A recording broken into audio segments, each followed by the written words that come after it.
بتاعي وابدا اسويه، وهبدا افرد فيه اللحمه بعد ما ارتاحت ساعتين في التلاجة.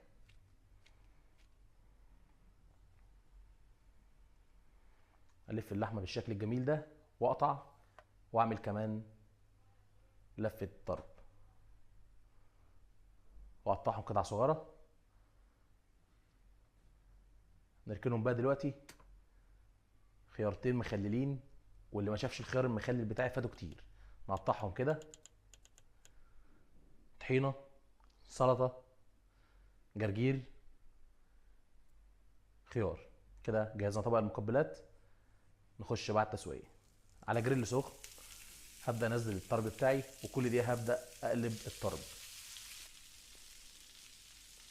كده الطرب استوى خلاص. طلعه بقى كده في طبق، ورغيف عيش بلدي حطيته على الجريل، وابدا احط فيه الطرب.